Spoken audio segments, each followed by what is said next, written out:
Hello everyone, welcome to 16th lecture of microcontroller course.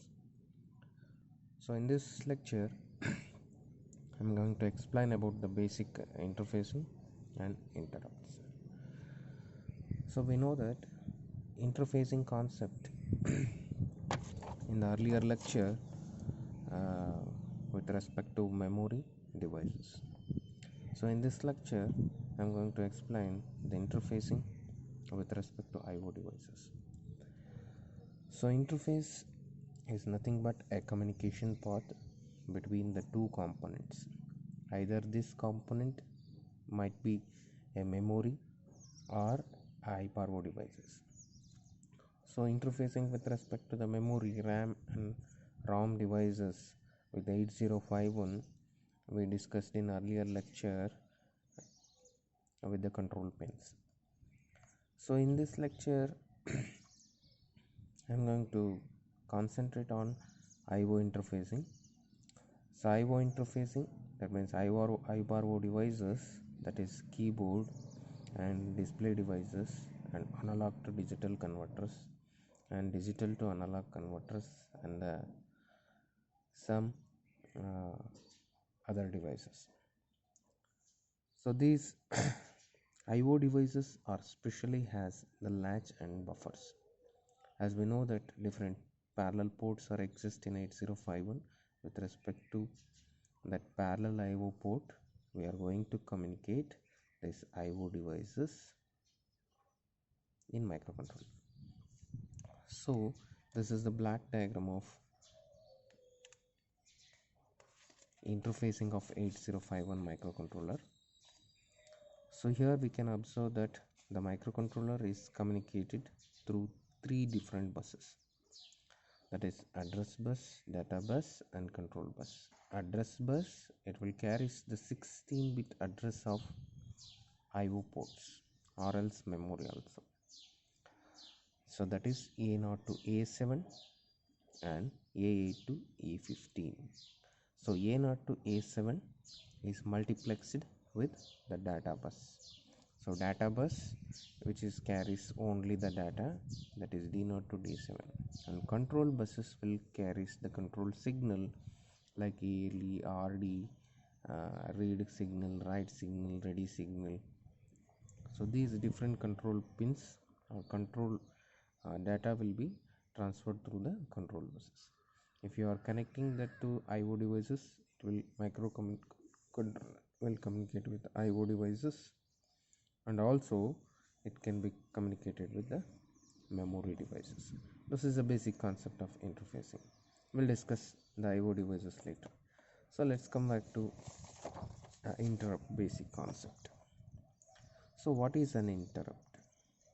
Interrupt also we discussed in previous lecture, that is interrupt is an hardware or a software signal which is sent to a microprocessor or any processor which causes the disturbances to the current process of the processor. That means the interrupt either may be an hardware signal or maybe a software signal which causes the disturbance to the main program of the CPU. The CPU is executing some certain programs, so during that time either hardware or software signal which causes the disturbances, that is an interrupt. So if any interrupt will occur to the microcontroller, how the microcontroller will handle the interrupt. So its process flow is given here with a diagram. So CPU is executing some main program, that is in 8000 location. It's the starting address of the main program of the CPU. So during it is executing at 8010 instruction, some interrupt will occur. So interrupt signal will occur. So the program counter is loaded with 8011th address because it is executing 8010th location instruction. After completion, in between that some call instruction will occur, that means an interrupt signal will occur. So microprocessor or a microcontroller will stops the main program, therefore it will stores the program counter address to another memory location, that is stack pointer. Stack pointer which holds the address of the program counter for a certain time, so temporary storage.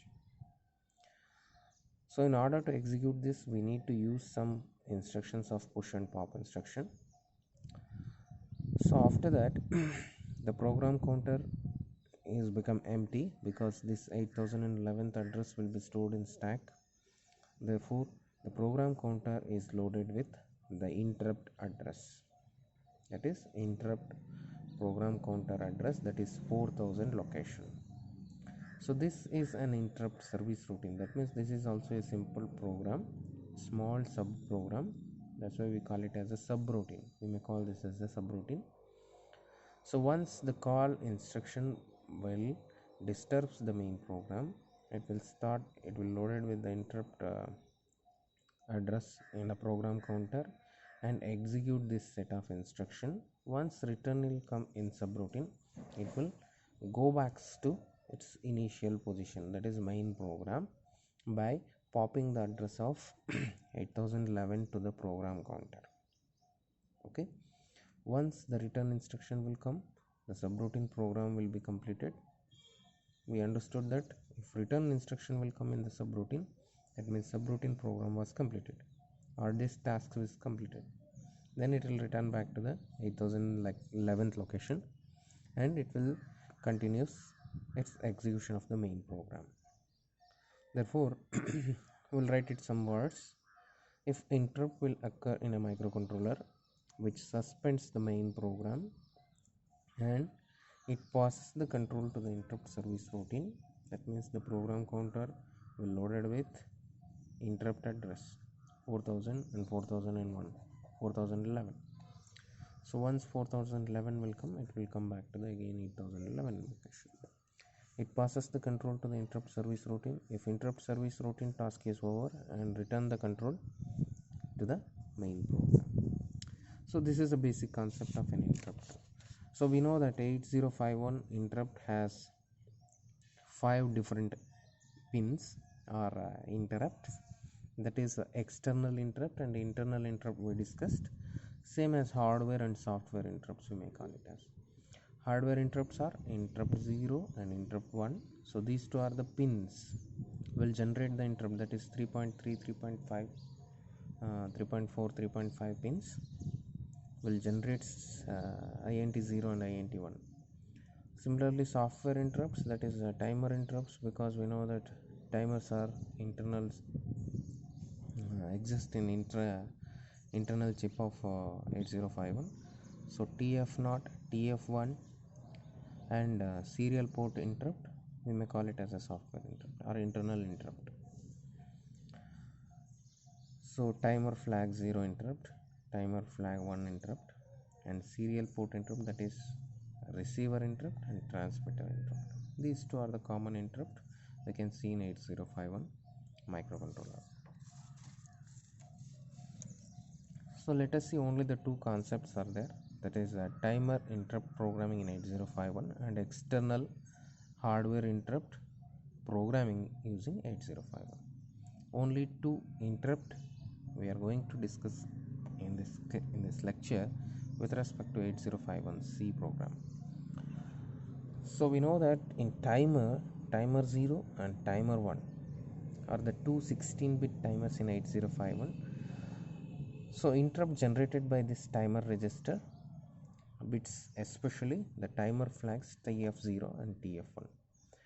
So this timer flag will gets enabled during if the timer is rollovers from 00 to FF. Once it reaches the FF value, maximum value, the timer flag will get enabled. At the same time, timer 1 will also do the same condition. And we already discussed about this programming of timers in 8051, but we will not consider it there as a interrupt. So same procedure, the select the timer bit is here is the procedure. Select the timer bit mode, by configuring the tmod register. That means tmod register has to be configured, that means which timer we are going to use, so that will be specified the timer mode register. So load appropriate TLX and THX initial values in order to mention some delay. As like we discussed in last lecture, we need to give particular TLX and THX values and enable the IE register. This is a very important point we need to note down during handling an interrupt. That means we need to enable the interrupt register, IE register. And timer run control, that means which timer you are going to use, turn on that or start that timer or set that timer. Subroutine for the timer for timer required and clear timer value TRX at the end of the subroutine. After finishing the subroutine program, we need to clear the timer flags and also the timers, turn off the timers. Here is a simple program, that is a timer by using blink the LED using an interrupt, and also we are using the timer 0 and mode 1 condition. So for mode 1 condition, so mode bit M1 and M0 will be make it as 0 1, okay, and that value will be defined in tmod register. Here the blink S bit, that is a single bit, was make it as a blink LED to the port P2.0. Void timer ISR, that means we need to mention the delay program here. The blink LED equals to, that means turn on the LED and turn off the LED up to some delay. So that delay is mentioned with respect to 0 FC and 66. Here we can define the delay time, and this is the main program for turn on and turn off the LEDs. And tmod register, we need to configure the tmod register with a 0 1 value, which make it as a mode 1, and th0 TL0 is initialized, and enable the timer 0, timer enable 0 in the IE register, and make TR, that is timer run control, make it as enabled. So this condition will repeat in a loop, and which makes some delay. So until unless the delay is completed, the program will not exit from the main program. So therefore, so this is the interrupt type using a timer. So next we'll move towards the interrupts in external hardware devices. External hardware interrupts, INT0 and INT1 are the two common external interrupt we discussed there. Uses the pin 3.2 and 3.3 in the TCON register. We need to define it TCON register. This procedure is also a bit similar to that of interrupt handling by using the timer. So enable the corresponding bits of external interrupts in IE register. So in IE register, so 8-bit register pattern is there. We need to enable the corresponding bits in external interrupt. If it is level trigger, that means the triggering of the interrupt can be defined by using the TCON register. We'll discuss later. If it is level triggered, just write the subroutine in the appropriate interrupt. If the interrupt is get triggered, then the subroutine will start to write in the main program. Otherwise, it will not consider any triggerings. The configuration of TCON register bit, that means we need to define whether it is the level triggered or it's triggered. That can be discussed or defined by using TCON register. So in TCON register, IT0 is 0 and IT1 is make it as 0. It means it is an edge triggered. That means negative edge trigger, or we may call it as low level edge triggered. If you make it as a IT0 and IT1 will make it as 1, that gives a negative level triggered for an interrupt. So here is a simple C code for edge triggered external interrupt, that is the main program, we need to enable the NT0, make it as IT0 as a 1, that is a level triggered interrupt, and EX0 is make it as 1, external interrupt 0 make it as 1, and EA pin is make it as 1. So this is an external interrupt control. So if we make this EA pin as a 0, that means your microcontroller is communicating with the memory devices. If EA pin is make it as 1, it will communicate it with respect to IO devices. And this is a interrupt body, that means which interrupt we require to do the operation, either LCD or LED, anything else, we need to write the main body of an interrupt. And this is a interrupt when interrupt is occurred, so this program is going to execute. So this is about an external hardware interrupt handling or programming in 8051.